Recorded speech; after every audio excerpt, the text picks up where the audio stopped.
Hello, everyone, and welcome back to our UETH Weekly Workshop. Today, we are exploring the theme of the founder's journey, which is a topic that's very crucial to all aspiring entrepreneurs. This is also an extremely important topic for UETH because a lot of what we focus on is around this idea of experiential learning and how we can get people from education to creating their own projects.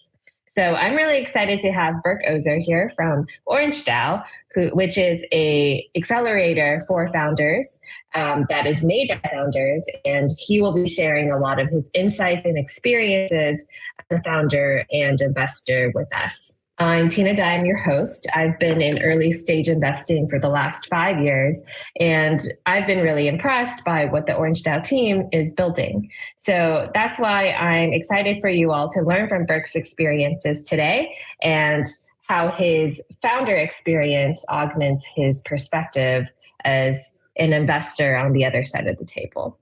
So in this session, we're going to start by first discussing the typical phases a founder goes through, learning a lot from Berk's personal experience of what ideation to scaling a business feels like. And then Berk will share more about what OrangeDAO actually does and provides for its communities at various stages, and he'll highlight a lot of the companies that OrangeDAO has worked with.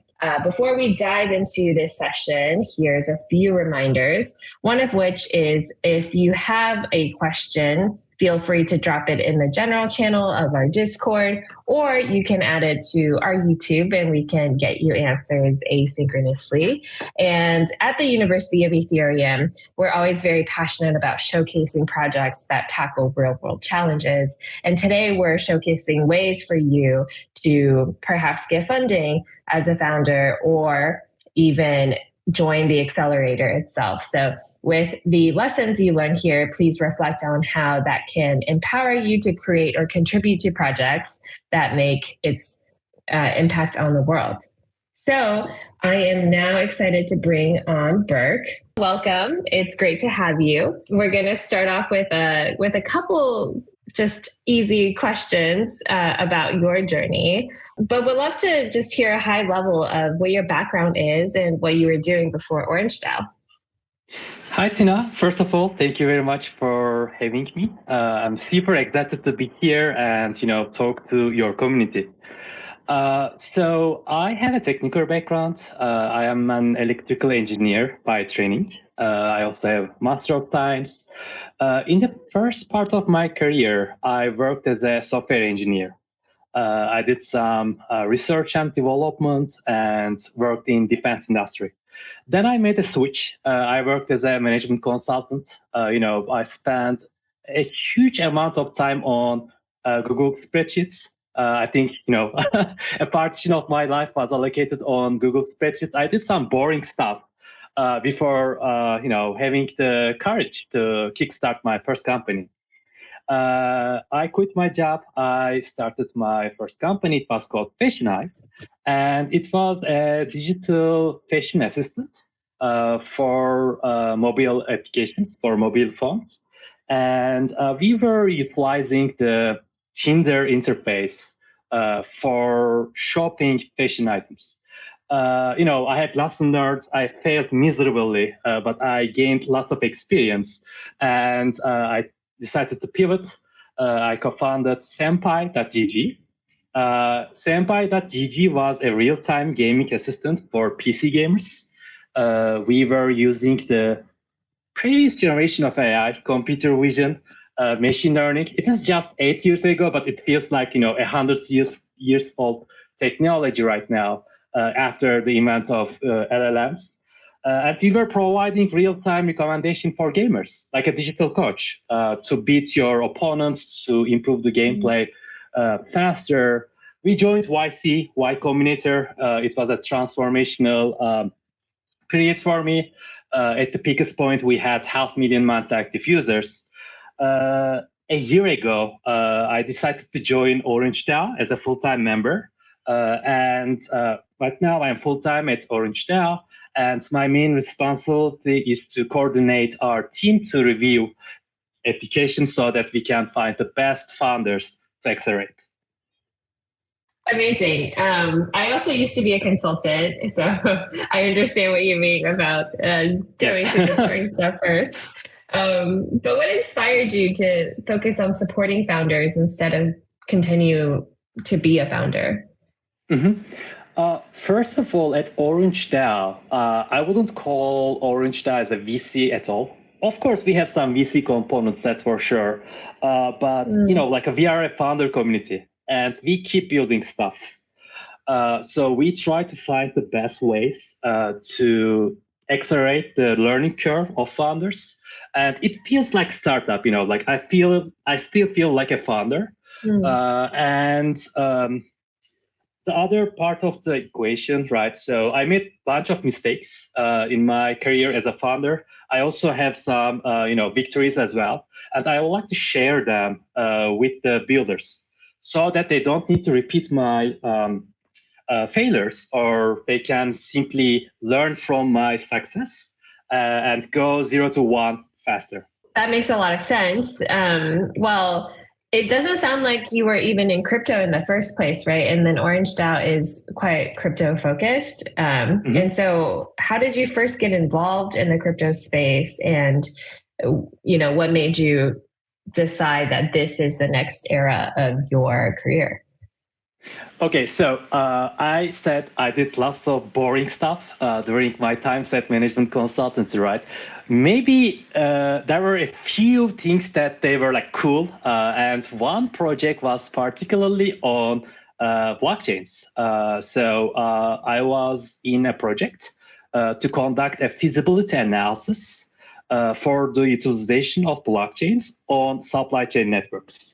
I knew Bitcoin before because, at university, I had like very extreme ideas about being, like a very anarcho-capitalist. We had a club. That's where I learned about crypto, the world of crypto, back in 2013. But my first professional involvement in blockchain industry started back in 2016 when I was a management consultant. And it was the moment that I learned about the world of smart contracts, namely Ethereum. Back then, I was not very professionally involved, but more like an investor. I was a DeFi farmer during the DeFi summers, and I was always in crypto. And last year, I decided to involve in crypto professionally again and joined OrangeDAO. I see. Okay, so you've been a longtime OG in crypto. That's amazing. Did the project for the supply chain consultant project, basically, that you're working on, did it end up happening, no. or was it not feasible? Yeah, it's not usually the case. I think like we created a high-level strategy. Lots of underlying projects, but it didn't come through. Yeah, it would be interesting to hear about a project that was working on supply chain in crypto, like back in 2016. So very cool. So tell me a little bit more about the origin story of OrangeDAO, and then where you are now in terms of team size and the traction, effectively, of the startups you've helped. So OrangeDAO started as a WhatsApp group of Y Combinator. So Y Combinator, after we graduate, we have a bunch of communication channels dedicated on different topics, and crypto was one of the most important ones, obviously. And we still have a WhatsApp group about crypto in YC community. And back in 2021, I think it was the DeFi summer, a bunch of both YC and non-YC products. And like YC community, they are also angel investors, right? So they're always sniping the best companies to invest in. And I think there were lots of activity for angel investment opportunities, lots of success stories in YC WhatsApp group.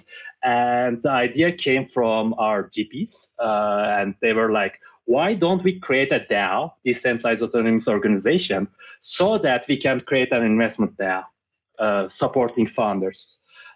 So I think that's how OrangeDAO started. That's very cool. Yeah, because I've noticed that YC recent years haven't really touched as much crypto. Mhm. And so it's very cool to see OrangeDAO come in and fill that gap. Um, well, we're excited to learn a lot more about OrangeDAO and also about your own founder's journey. So I'm going to pass it over to you and have you go through your presentation now. Yeah, sure. I have a very, very short presentation. So like I mentioned about my founder journey, right? So I already covered this, so I'm skipping this one. I'm a 2X founder, former management consultant, and I have a technical background. So I would like to start with this one, right? So every founder, every startup starts with some challenges, right? So I think this is a usual path. This is something I already experienced in both of my startups. The curve underneath this line here is the most problematic part. Usually, startups tend to have some early adapters, but then the reality comes, and they face serious problems. That's the part that they need to iterate very faster. Fail a lot, iterate, learn from it, and do it again. Fail again, do it again, so on and so forth. So it takes a time, and like especially the builders that haven't experienced being a founder, that haven't experienced founder journey, they think that it's a linear path towards the victory, but it's not, right? So there are a bunch of up and downs, there are a bunch of traps. And I think this is especially true in crypto because crypto industry, there are a bunch of noises. It is very difficult to differentiate product market fit from other underlying factors that look like you are doing great, or vice versa, right? So like maybe you have a product that can be a huge thing. You are solving some real problems, but you don't have a token, and you don't have the reaction that you are looking for. So this creates some kind of frustration for founders to build things what people want. This is one part of the story. The other part of the story is actually the very beginning, right? So I was a student, and during my time at the college, I had a bunch of entrepreneurial ideas. And I never started them, right? So I preferred working in a software company or a management consultant, but I haven't started my startup ideas. I think there were a bunch of reasons behind that, but two primary reasons were like I didn't have enough courage to start my own startup, and I didn't know where to start, right? So like how can I materialize my dreams? Those are the main problems that we are shooting at OrangeDAO. So, like, I would like to start with our vision. We believe in a world that every builder, if you have any startup idea, you are a technical developer, you're a student, you're a PhD student, whatever it is. If you have an idea, it should be quite easy for you to test your idea, start, and be a founder. So we would like to accelerate the curve between being a builder and founder and make it quite simple for founders. One like very simple analogy would be, like consider building a startup 15 years ago, right? So like you need to be a technical, you need to create your website, you need to code it, you need to find a payment system, so on and so forth. But now we have a bunch of no-code platforms that you can build a website quite easily. You can use Stripe to enable payments in seconds, so on and so forth. Right? It's very, very simple. We would like to accelerate this curve way faster so that everyone can start their startup very, very easily. A very brief intro about OrangeDAO. We position ourselves as the best and the biggest founder community in crypto. The most of our DAO members are Y Combinator alumni, but we also accept the founders of the companies that we invested in as their DAO members. And we founded more than 200 companies so far, and we have more than 1,500 founders in our community. Referring back to what I described, our vision, this is what we would like to do. We would like to convert builders into formidable founders in 12 weeks of very extensive program.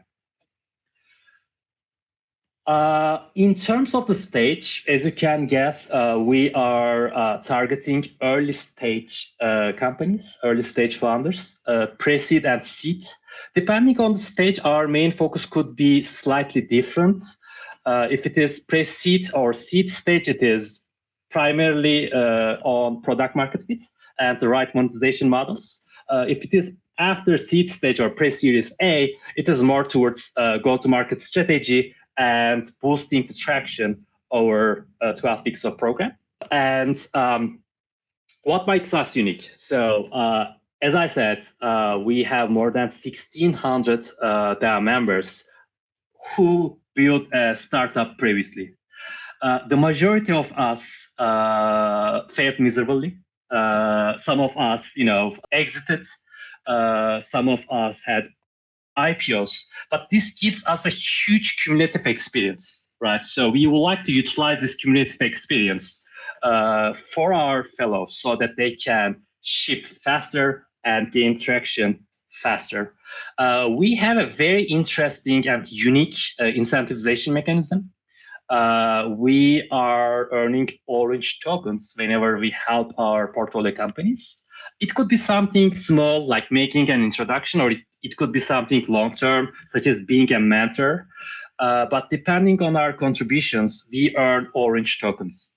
Orange tokens are non-transferable, so they don't have any fiat currency conversion at this moment, but they are tied to the carry of the fund.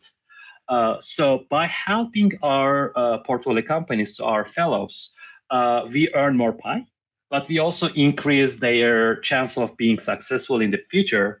And this creates a flywheel impact. Additionally, this is just a financial incentive.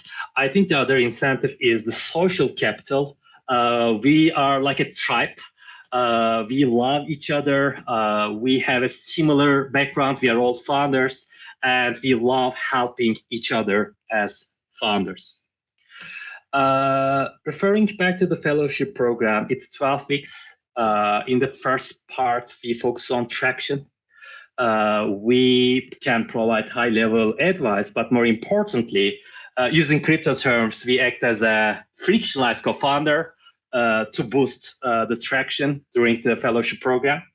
And at the end of the fellowship program, there's a demo day, and our fellowship companies raise money with the demo day. Just to give you an idea, we had a demo day 5 weeks ago, and more than 300 investors joined our demo day. And more importantly, after the demo day, all founders are becoming eligible to be an OrangeDAO member. We generally receive very good feedback. I think, I will not read them. You can check out our website, OrangeDAO.xyz, and you can see all the feedback about our program. One of the things that I would like to highlight, I think it's also very important based on my experience at Y Combinator, is that accountability. So over 12 weeks, we focus very, very important things, the things that really matter, the North Star metric. And we set very ambitious goals to boost North Star metrics, and we try to accomplish them, right? So this creates a huge accountability for founders to push their limits. And our next batch will start in July, in the middle of July. We are actively accepting and reviewing applications right now. All of your community can go and apply at OrangeDAO.xyz. By the way, something that I forgot to mention, which is our investment. We invest every company that we accepted into the fellowship program in day zero. We write a 100K check for 2%. As I said, you can go to orangedao.xyz/apply. So our acceptance rate is 1%. It is a competitive program. However, what we realized is for communities like this, if they are coming via a special code from your community, the chances of getting into the OrangeDAO is way higher. I would say 10x higher. So if you use this code that I'm providing here, OS24_UF, it would 10x your chance of getting into the Orange Fellowship program. And the deadline is May 31st. That's all of my short presentation. So do you have any questions? Amazing. Thank you so much for that. I have a lot of questions. And of course, if this conversation inspires the community with any questions, drop them in our Discord in the general section, or as well, you can add them to the YouTube or Twitter. We can get answers to you asynchronously. So I have a ton of questions, and a lot of it's going to focus on what you tend to look for in projects. But before that, I think just a few tactical questions, right? You said you accept 1% of applications. Like, how large is a cohort again? Can you remind us how big a cohort is? Yeah, sure. So the last cohort was around 15 fellows, and we had over 1,500 applications, representing a 1% acceptance rate. Wow, that's incredible. Wow. Yeah, well, so definitely we will be sharing that code out to our community so that they see it. The other question I had, even before going into like what you look for in projects, is how do you know like when you're ready to be a founder, right? Because you mentioned you had a lot of entrepreneurial ideas, but at what point did you get the courage and conviction to say that this is the best use of my time? I think the most important part is for Senpai, for example, we created a very, very simple prototype that is running on our local computer, no website, nothing at all. And we share it with some common friends. We were playing a game called Dota 2. It was our first prototype. And our friends, our very common friends, they tested it using the prototype. And they love it, right? So this gives you, like as a founder, whenever you hear a good feedback from your customers, it gives you a huge courage to take risks, right? So I quitted my job.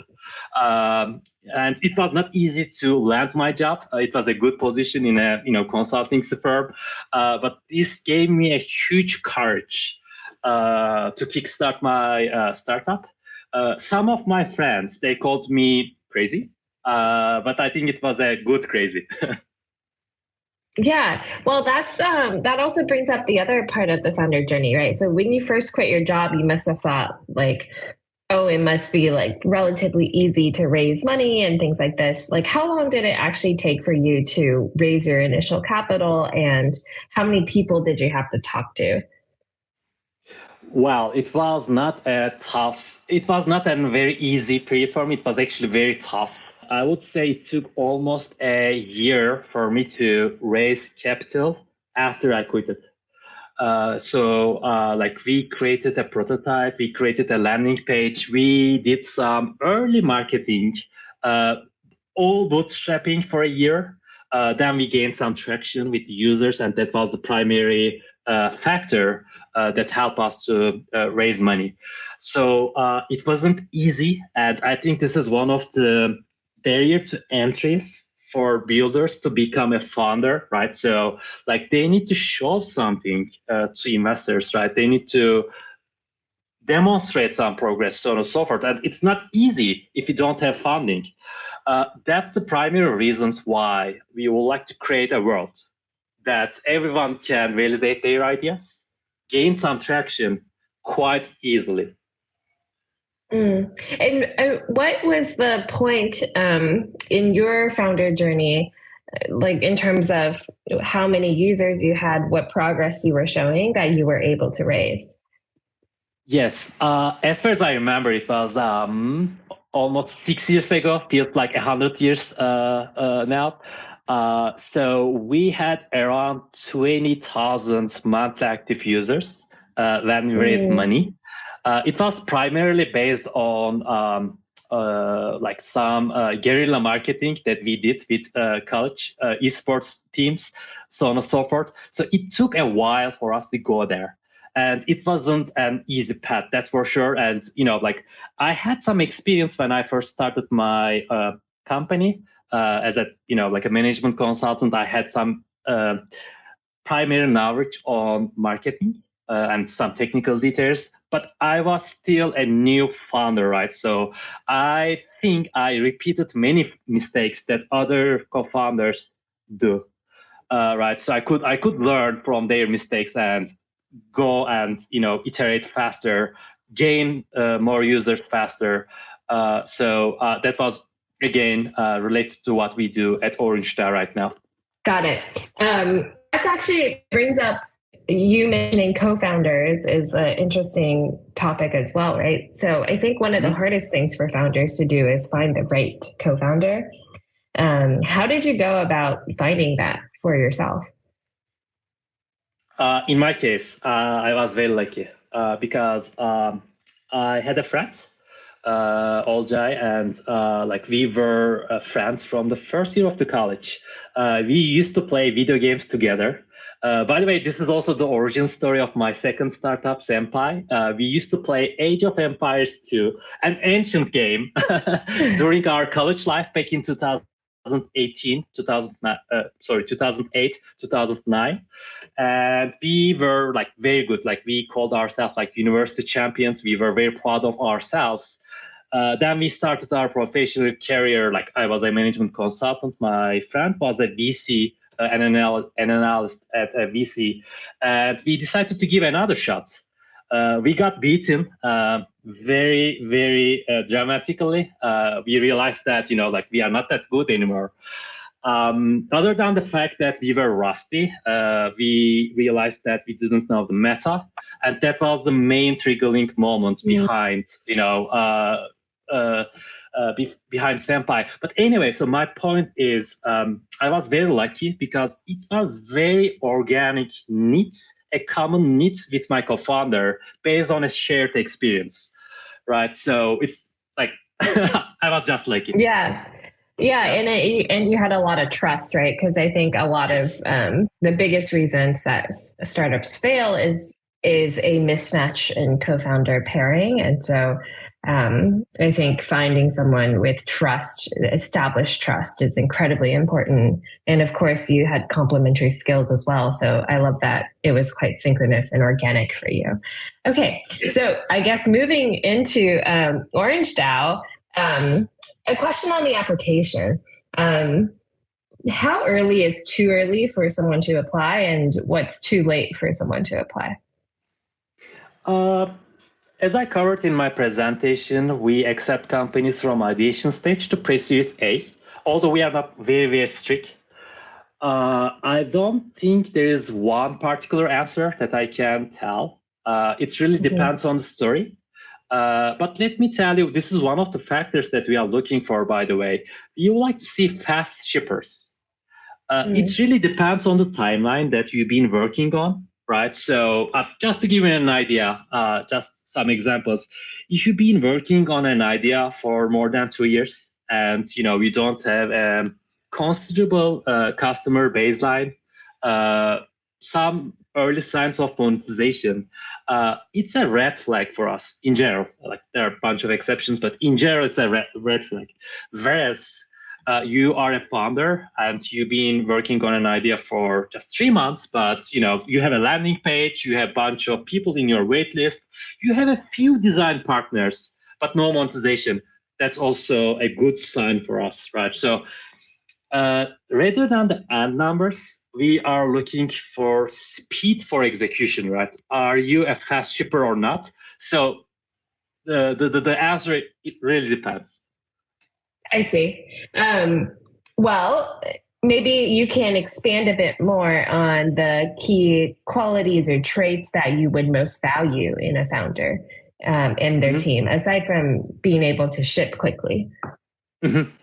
So I would say there are 4 layers, right? So like first of all, our application process starts with an application form. As I mentioned during my presentation, I think there are around 20 questions. Only half of them are mandatory. The rest is definitely optional. And there are 4 layers that we are looking for. The first and maybe the most important one is that we believe the best founders, they can simplify very complicated products, very complicated ideas, and pass the mom test. So we are really looking for a very simple language, something that anyone can understand, and no buzzwords at all. That's very important. We would like to see natural words, no ChatGPT, and very simple language to convey their ideas in a very simple way. So this is, I think, the first layer.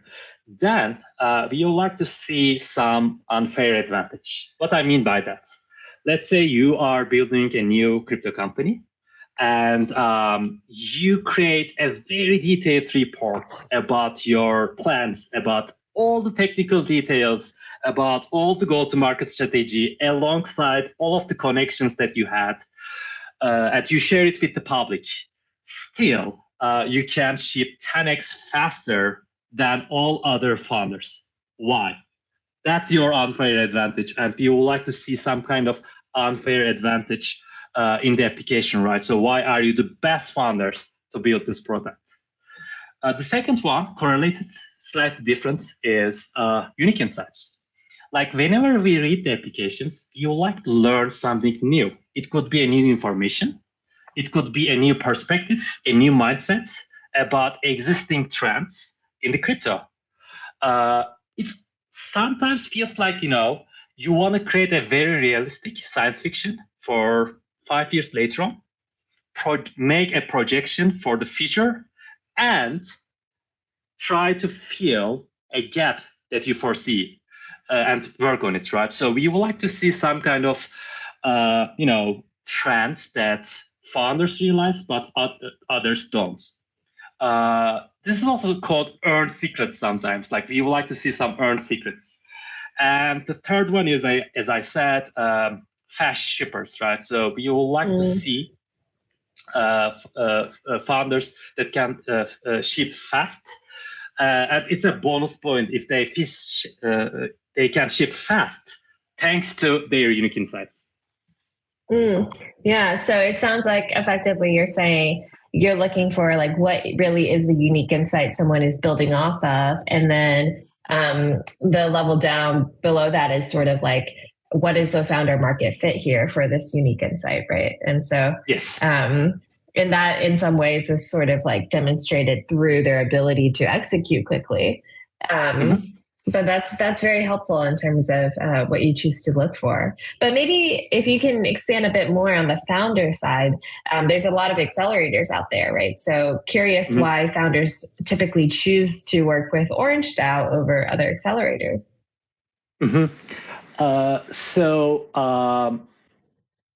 We, like most of OrangeDAO members, are former YC alumni, right? And I think the mindset of YC, Y Combinator, talk to your customers and build what people want, is one of the missing components, one of the mostly needed mindsets of all crypto founders should have. We, like over 12 weeks, we really focus on this mindset. Just, eat, exercise, sleep, and talk to your customers. This is one mindset that we try to convey. And, just focus on things that really matter. Another difficulty of crypto over building in other sectors is to differentiate noise from fundamentals, right? So like, especially in the world of tokens, in the world of speculation, it's very difficult if you are doing great or not. So another biggest value of OrangeDAO is to focus on things that matter and have a laser focus on them. And third one is, I think I mentioned this, the accountability, right? So those are the things that we learned from Y Combinator, and we would like to move forward to crypto ecosystem. Amazing. Well, can you share a success story maybe of a project that has really benefited from OrangeDAO support? Sure. I would start with Inco Network. Inco Network was one of the fellows in our summer 23 batch. Remy, the founder, he's an OG in crypto. He had a bunch of ideas. He applied with an idea which is very similar to LastPass for crypto. But he wasn't sure about his idea, if it's going to be quite big or not. We too, like, we were not quite impressed by his idea, but we were very impressed by him. And we don't invest in ideas at OrangeDAO. We invest in founders. So after talking to Remy in the first 2 or 3 weeks of Orange Fellowship program, he decided to pivot from his last best idea and decided to work on fully homomorphic encryption that he's been a part of the community for a few years. And he started Inco Network during the program. He came up with a very, very comprehensive plan. And at the end of the program, alongside our demo day, he was able to raise more than $4 million. So like, from ideation, from nothing to $4 million, I think it took around 12 weeks for him. I think that was one of the biggest success stories of Orange Fellowship so far. Yeah, I love that point you made about how you invest in founders and not necessarily ideas, right? Because the ideas can shift so often, whereas the founder is really, at the end of the day, what's driving forward a project. Well, that's amazing. I think it might be time now to move to our closing, but we'll love to have you share any final thoughts or guidance for our community, maybe for those who are either, thinking about their own founder journey, or just general words of advice that you might have. Yeah, sure. So, like, when I focused on my life, my experience as founder, I would say being a founder is much more difficult than you imagine, right? So like, sometimes people focus on the success stories of entrepreneurs, the founders, and they see all the fancy life, all the success, all the reputation. But they've been through many struggles that they need to overcome. It's not easy at all. And me, myself, right? So I had many up and downs. It was not easy for me at all to become a founder. But when I think about my life, I never regret.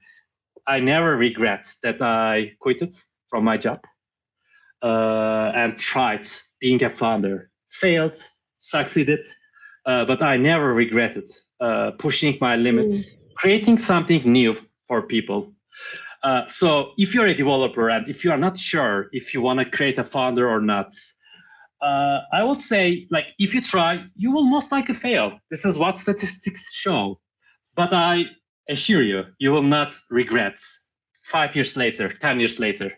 And OrangeDAO can increase your chance of being successful.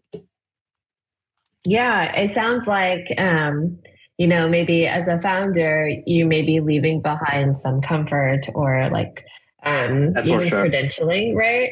But what you gain is maybe more freedom in what you're doing. Fulfillment. Yeah, fulfillment. Yeah, purpose, yes. which is amazing.